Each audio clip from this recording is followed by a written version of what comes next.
The fluorescent lights of the diner hummed a constant, tired song, a sound that had become the background music to her life. By day, she was just the waitress. She moved through the maze of red vinyl booths and greasy tables with a practiced, almost invisible grace. Her uniform, a faded apron tied over a simple shirt, was like a costume that made her blend into the background. People saw the coffee pot in her hand, the notepad in her pocket, but they rarely saw her. They saw a service, not a person. Her feet ached a dull, persistent rhythm that matched the hum of the lights. A reminder of the 12 hours she had already been on them. The air was thick with the smell of sizzling bacon, burnt toast, and the sweet, sticky scent of maple syrup. It was a smell that clung to her clothes and hair, a perfume of exhaustion. A man in a crisp suit waved an impatient finger. She was there in an instant, her face a mask of polite efficiency. "More coffee, sir?" she asked, her voice even. He didn't look up from his phone, just grunted and pushed his mug towards her. As she poured the dark liquid, her mind was elsewhere. It was tracing the outline of a melody, a complex and haunting tune that had been playing in her head since she woke up. Her fingers wrapped around the warm pot twitched slightly as if playing the keys of an invisible piano. This was her secret world, a place she escaped to when the reality of the diner became too loud. She was a master at splitting her existence. One part of her firmly planted in the clatter and chaos of the griddle, while the other part soared through quiet, beautiful landscapes of sound. The lunch rush was a storm of shouting orders, clattering plates, and the constant jingle of the bell above the door.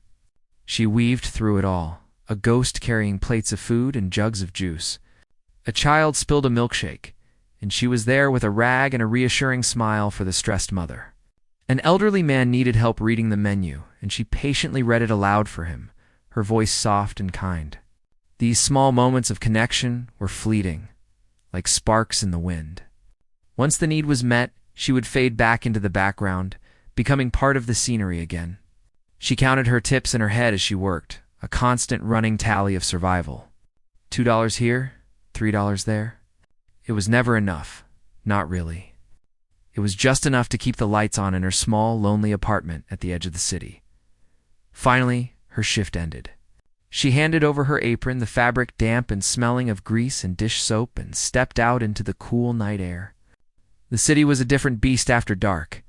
The frantic energy of the day had softened into a gentle, pulsing hum. Streetlights cast long, dancing shadows on the pavement as she walked. The ache in her feet was still there, but with every step away from the diner, a weight seemed to lift from her shoulders. The noise in her head, the clatter of plates, and the impatient demands began to fade, replaced by the quiet melody that had been waiting patiently. She wasn't walking home just to sleep. She was walking towards her other life, the one that was truly her own. Her destination was a small, forgotten community center, a brick building that had seen better days. The side door was always unlocked, a silent invitation to those who needed a refuge. Inside, the air was cool and still, smelling of old wood and floor wax. She walked down a long, empty hallway, her footsteps the only sound. At the far end, in a dimly lit corner that most people ignored, sat an old upright piano. It was scarred and chipped, its ivory keys yellowed with age. One of the pedals was a little sticky, and if you played a certain G-sharp too hard, it would make a faint buzzing sound. It wasn't a grand concert instrument. To her, it was perfect. She sat on the worn wooden bench, her body relaxing instantly. This was her sanctuary. This was where she was not a waitress, not an invisible servant. Here she was a creator. She placed her fingers on the keys, the same fingers that had been scrubbing tables and carrying heavy trays just an hour ago. They were tired, but they knew what to do. She closed her eyes, shutting out the world, and began to play. The first notes were soft and hesitant, like a question asked in a quiet room. They were the notes of her weariness, the feeling of being overlooked and underestimated. The melody was a little sad, a little lonely, telling the story of her long days in her small apartment, but then the music began to change. A new theme emerged, stronger and more complex. It was a sound of resilience, of a spirit that refused to be broken. Her fingers moved faster, dancing across the keys with a fierce, untamed passion. The music swelled, filling the empty room with a powerful, emotional storm. It was the sound of her frustration, her hidden anger, and her deep, unshakable hope. It was a conversation she could have with no one else. A story poured out from her soul through the strings and hammers of the old piano. She wasn't just playing notes. She was pouring her entire life onto the keyboard. Every disappointment, every secret dream, every ounce of her strength. In this moment, in this quiet, forgotten room, she was completely and utterly free. The tired waitress was gone, and in her place was an artist. Her voice finally ringing out, clear and true, in the beautiful silence of the night. The rain fell in a steady, dreary drizzle, blurring the city lights outside the diner's large window. It was on a Tuesday like this that he first became a regular. He was an old gentleman, always dressed in a neat though slightly dated suit. His hair was a crisp white. He carried himself with a quiet dignity that seemed out of place amidst the clatter of the griddle. He would always choose the same booth, the one in the corner that gave him a clear view of the whole room. He never ordered much, just a pot of hot water and a tea bag. And he would spend his time reading the dense financial papers that no one else in the diner ever looked at. For weeks, he was just another piece of the scenery, a silent figure in her section of tables. She served him just like she served everyone else. He was polite, always saying a quiet thank you without ever looking up from his articles. He was part of the background, and she was part of the background, and they existed in their separate worlds within the same noisy space. But one afternoon, as the lunch rush thinned out and a gray calm settled over the diner, she was wiping down the table next to his booth. She was lost in thought, her mind wandering back to the melody she had been working on the night before. It was a tricky passage, a cascade of notes that felt like falling water, and she was trying to solve it in her head. Without even realizing it, she began to hum it softly, a complex and beautiful tune that floated above the hum of the lights and the hiss of the grill. She didn't notice the old gentleman lowered his paper. He watched her, his head tilted to one side, a look of deep concentration on his face. He wasn't just hearing a tune, he was hearing a story. When she finished wiping the table and turned to walk away, his voice, quiet but clear, stopped her. "That's a rather beautiful melody," he said. She froze, her cheeks flushing with a sudden hot embarrassment. She felt caught as if he had peeked into her private diary. "Oh, I'm sorry. I didn't realize I was doing that," she stammered, clutching the damp rag in her hand. "No need to apologize," he said, a small, kind smile crinkling the corners of his eyes. For the first time, he was really looking at her, not through her. "Is it something you heard, or did you compose it yourself?" She felt a lump form in her throat. It was a question she had dreamed of being asked, but never in this place, never by a stranger. "I made it up," she admitted, her voice barely a whisper. The gentleman nodded slowly, his expression thoughtful. "It has a great deal of feeling, a great deal of soul." He then went back to his paper, leaving her standing there. Her heart beating a little faster than before, that small exchange broke the invisible wall between them. In the days that followed, their conversations grew a little longer. He started asking her about her day, and she found herself giving him honest answers instead of the usual fine. She told him about the long hours, about the difficult customers, but she never mentioned the piano. That part of her life was still too precious, too secret to share. He, in turn, started sharing small snippets of his own life. He spoke of his late wife, who had loved flowers, and of his time in the world of business, which he described with a hint of boredom, as if it were a colorless place. One day he asked her directly about the music. "I haven't heard you humming that tune again," he said gently. "I do hope you're still creating." Her guard was down, and the loneliness of her secret life came rushing in. She found herself telling him everything. About the old community center piano, about the joy it gave her, about the dream she had of maybe one day studying music seriously. She spoke of the conservatory in the city center, a place she had only ever walked past, its grand doors seeming to lead to another universe. She told him how it felt like an impossible dream, a fantasy for someone like her. A waitress whose savings were always one unexpected bill away from zero. He listened to it all without interrupting, his tea growing cold in its cup. When she finished, he was silent for a long moment, looking out at the rain-streaked street. Then he turned back to her, his eyes serious and kind. "Talent like yours should not be hidden away in a dusty corner," he said. "It deserves a proper stage and a proper audience." She laughed, a short, sad sound. "I don't think the people at the conservatory are looking for waitresses who play on out-of-tune pianos." "Perhaps not," he said, leaning forward slightly. "But I know of an audience that will be. I am involved in a charity gala next month.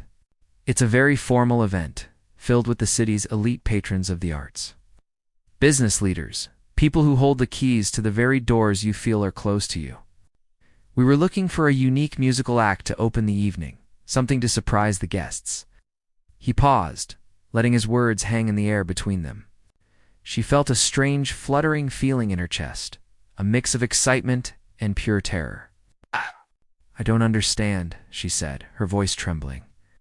"I want you to be that surprise performer," he said, his voice firm and clear.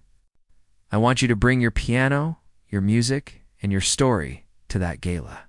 I want you to play for them." The world seemed to tilt on its axis. The clatter of the diner faded into a distant roar. She stared at him, her mind struggling to process his words. Play for them? For the city's elite? In a gown? At a fancy party? The idea was absurd. It was terrifying. Images flashed through her mind, of her worn-out shoes, of her simple dress, of the critical, bored faces of rich people who would see her as nothing more than a novelty act. They would laugh her off the stage.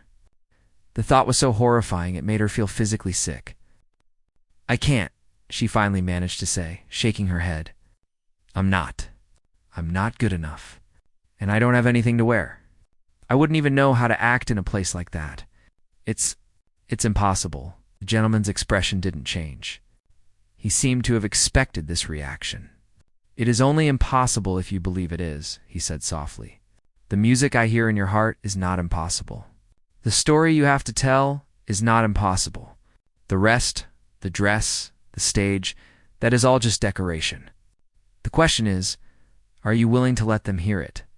He slid a crisp white business card across the table. "Think about it," he said. "Let me know in a few days." He left a few dollars for his tea and walked out into the rain, leaving her sitting alone in the booth, staring at the card as if it were a live grenade. The opportunity she had always dreamed of had just been handed to her, and all she could feel was a cold, paralyzing fear. The dream was no longer a safe, distant fantasy. It was real, and it was standing right in front of her, asking her to take a leap into a completely unknown world. The night of the gala felt like walking into a different world. The old gentleman had arranged everything, from the simple but elegant dark blue dress to the car that picked her up from her small apartment. As she stepped out of the car and into the grand hall of the city's most exclusive hotel, she felt a wave of dizziness. The air was different here. It didn't smell of fried food and coffee. It smelled of expensive perfume, fresh flowers, and something she could only identify as money. The ceiling was high above her, adorned with crystal chandeliers that rained light down on a sea of people. The women were in gowns that shimmered like liquid silver in deep red velvet. And the men were in perfectly tailored tuxedos that looked sharper than any knife she had ever used in the diner's kitchen. She clutched her small purse, her knuckles white, and felt the scratchy lace of the borrowed dress against her skin. She was an imposter, a ghost from another world, who had accidentally wandered into a fairy tale. The old gentleman found her near the entrance. His kind face, a small island of comfort in the overwhelming ocean of strangers. "You look wonderful," he said, his voice a calm anchor in the storm of her anxiety. "Just remember what I told you. You are not here to ask for their approval. You are here to share your gift." He led her through the crowd, and she felt the eyes on her, a mixture of curiosity and dismissal. She saw people glance at her simple dress and then look away, their interest gone as quickly as it came. They saw a guest, but they didn't see her. It was the same feeling she had at the diner, only worse. Here, the invisibility was coated in a layer of cold judgment. The time came. A well-dressed man on a small stage near the grand piano tapped the microphone. The low hum of conversation in the ballroom softened, but did not stop. The old gentleman walked onto the stage and took the microphone. He spoke of the charity, of the importance of supporting the arts in the city. Then, he said the words that made her heart pound against her ribs like a trapped bird. And now, for a special treat, we have a young, undiscovered talent who has agreed to share her incredible gift with us tonight. Please welcome to the piano. It sounded strange and formal in this room. A few polite, scattered claps followed her name as she walked from the side of the stage towards the gleaming grand piano. Every step felt like a mile. The polished wood of the stage felt slick under her shoes. She could feel hundreds of eyes on her, and she imagined them all thinking the same thing. Who is this girl? She risked a quick glance at the audience as she sat on the bench. A woman near the front was dabbing her lips with a napkin, barely looking up. A man was whispering something to his neighbor, a small, bored smile on his face. They were not expecting much. They were waiting for the polite applause to end so they could go back to their conversations and their champagne. She placed her trembling fingers on the keys. They were cool and smooth, so different from the worn, yellowed keys of her old community center piano. This piano was a perfect, gleaming machine. For a terrifying moment, her mind went completely blank. The melody she had practiced for weeks, the music that was a part of her soul, was gone. All she could hear was the blood rushing in her ears and the distant, terrifying sound of her own self-doubt screaming at her to run. She was a waitress from a 24-hour diner. What was she doing here? She closed her eyes. She shut out the chandeliers, the gowns, the critical faces.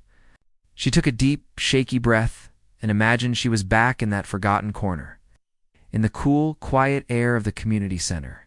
She pictured the scuffed wood of the old upright piano, the sticky pedal, the familiar comfort of it all.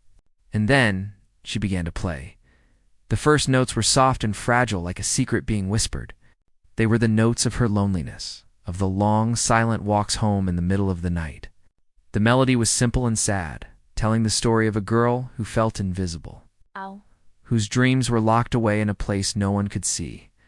A few people in the audience turned their heads, their curiosity piqued by the raw emotion in the simple tune. The quiet conversations began to fade. Then the music began to change. A new strength entered the melody, a quiet but growing defiance. Her fingers, no longer trembling, moved with more confidence across the keys. The music became more complex, weaving together themes of struggle and resilience.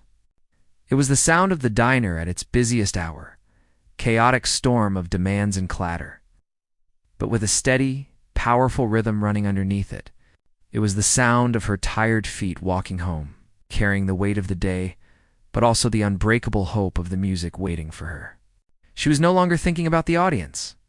She was lost in the story, her story, pouring every ounce of her being into the music. Her body swayed with the melody, her face a mask of intense concentration and profound feeling. She wasn't just playing notes. She was sharing her soul. The music swelled into a powerful, breathtaking crescendo. It was a storm of sound, filled with a frustration so deep it was almost painful, but also with a hope so soaring it felt like it could lift the ceiling. It was the sound of a spirit that had been tested but had never broken. The final chords were strong and resonant, a declaration of truth and power. And then she let her fingers fall silent. The last note echoed in the vast ballroom, and then it died. And in its place, a sound more profound, more powerful, took over. It was the sound of absolute, complete silence. No one moved.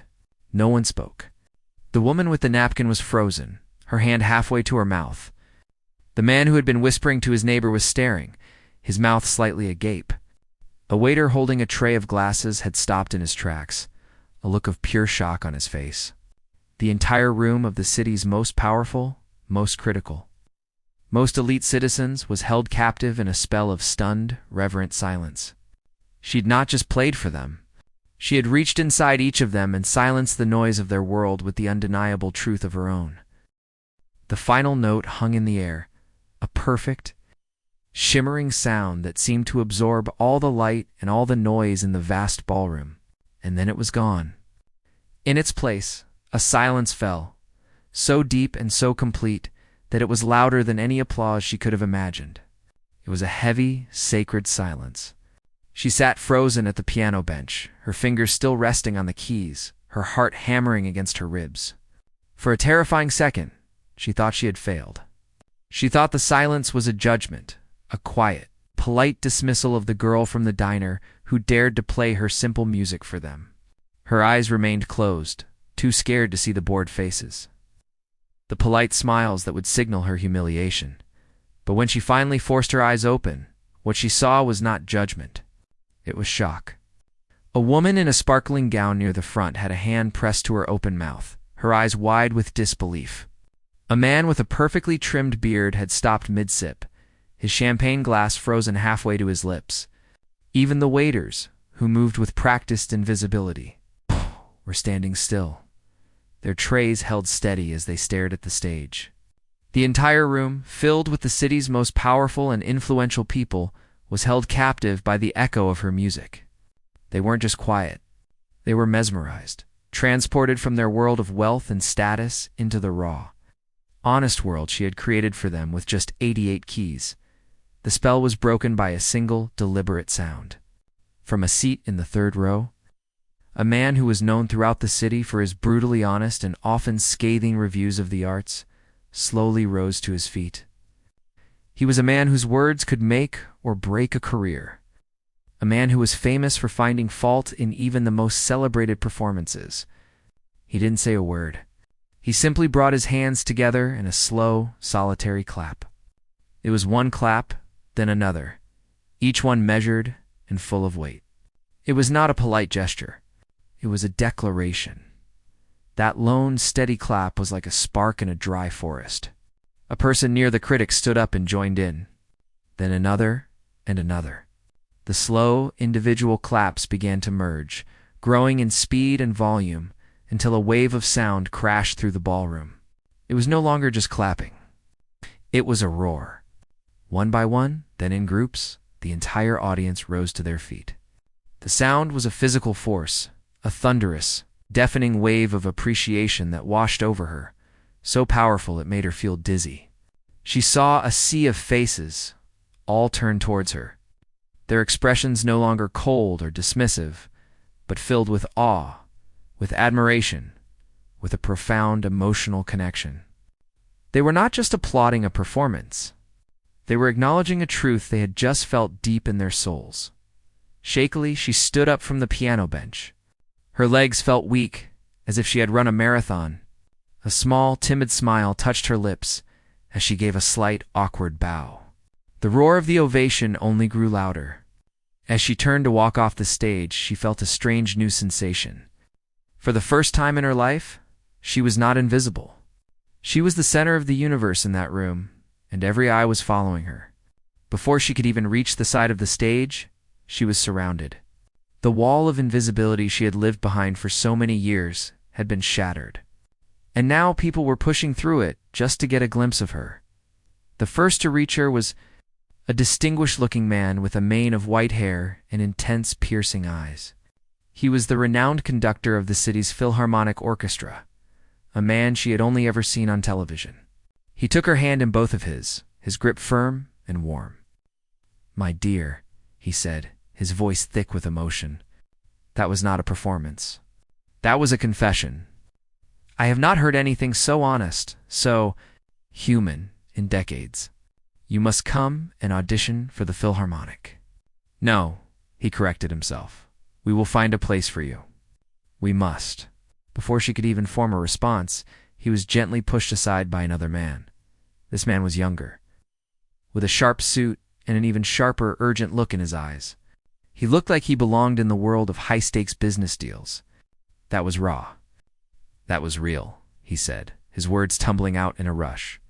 He didn't waste time on compliments. He pulled a expensive-looking business card from his jacket pocket and pressed it into her hand. I'm a producer with a major record label. We don't look for talent like this anymore. We manufacture it. What you have. You can't manufacture that. We need to talk. Tomorrow. Name your time and place." He was gone as quickly as he arrived, swallowed by the crowd. She was dazed, overwhelmed by the sudden, chaotic storm of attention.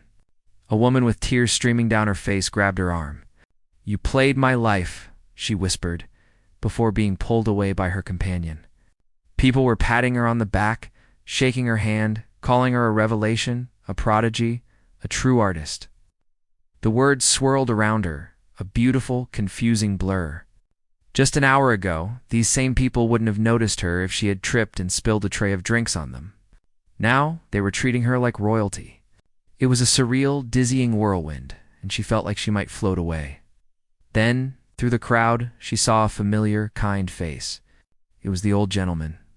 He hadn't rushed the stage. He was standing back a little, watching the scene unfold with a quiet, knowing smile on his face. He gave her a small, proud nod, and in that simple gesture, she found her anchor. He was the one who had seen her when she was invisible. He was the one who had believed in the music she hid away. He gently made his way to her side, creating a small bubble of calm around her. "Are you all right?" he asked softly. She could only nod, her throat too tight with emotion to speak. He led her away from the eager crowd, towards a quiet corner of the ballroom.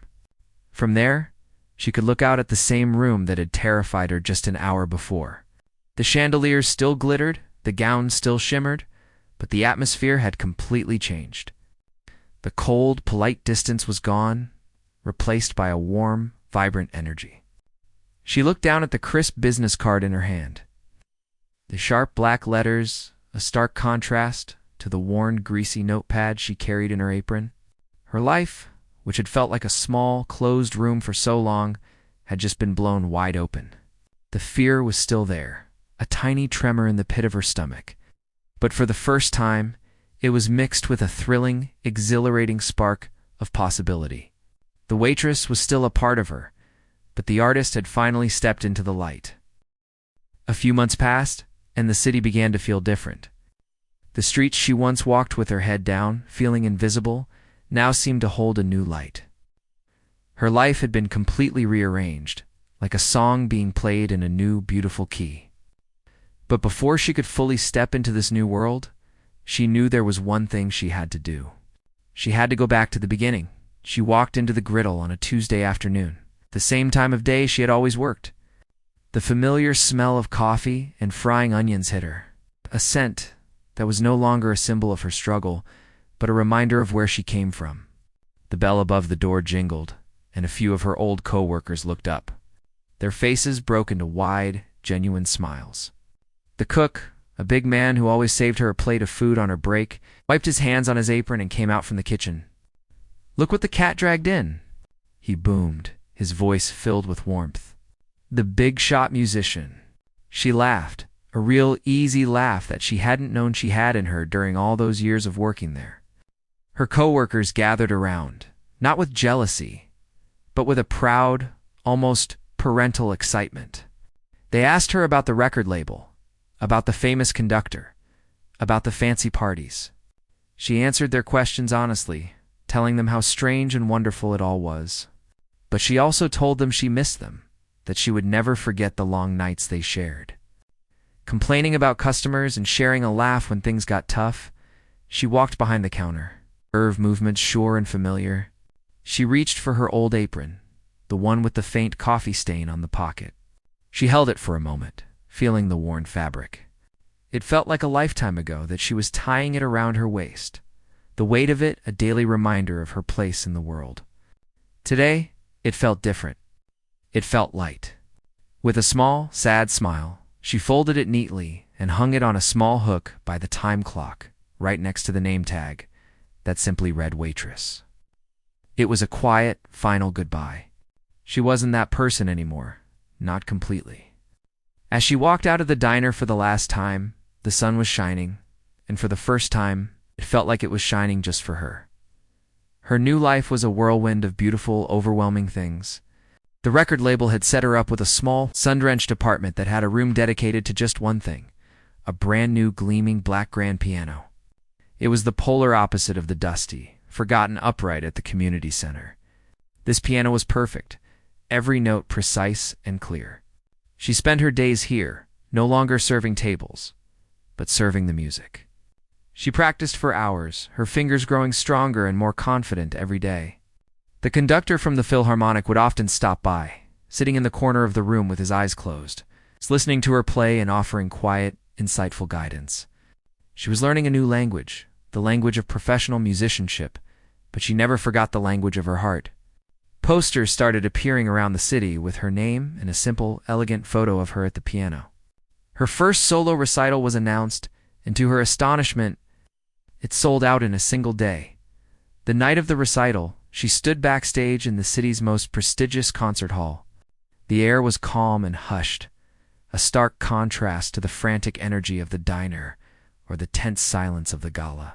She could hear the quiet murmur of the audience filling the hall, a sound that was no longer terrifying, but thrilling. These people were here to see her. They had bought tickets to hear her music. A stagehand gave her a nod, signaling that it was time. She took a deep breath, the same way she did before she walked onto the floor of the diner for a lunch rush, and walked out onto the stage. The hall was magnificent, with plush red seats and golden balconies that curved up towards the ceiling. The stage lights were warm, and as she looked out, she saw a sea of faces, all looking up at her with anticipation. And there, in the third row, sat the old gentleman. He was looking at her with the same proud, kind smile he had given her the night of the gala. He was her anchor, the one who had seen the artist and the waitress. She gave him a small, grateful nod before she sat at the grand piano. She placed her fingers on the keys, and the hall fell silent. She began to play. The first notes were the same ones that had silenced the elite that night. It was the melody of her loneliness, of the long walks home, of feeling invisible in a crowded room. But this time, the music felt different. The sadness was still there, but it was softened by nostalgia. It was no longer a cry of pain, but a memory of a journey that had led her here. The audience listened, completely captivated, hearing the story of her struggle in every haunting note. Then, just as she had done before, the music began to change. It grew stronger, more complex, and more powerful. It was the sound of her resilience, her unbreakable spirit. But now, it was also a sound of triumph.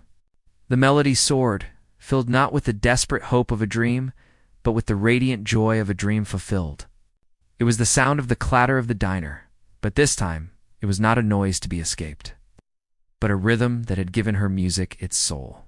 She was not just telling her own story anymore. She was telling a universal story of every person who has ever felt overlooked, who has ever held a secret dream in their heart and dared to let it out.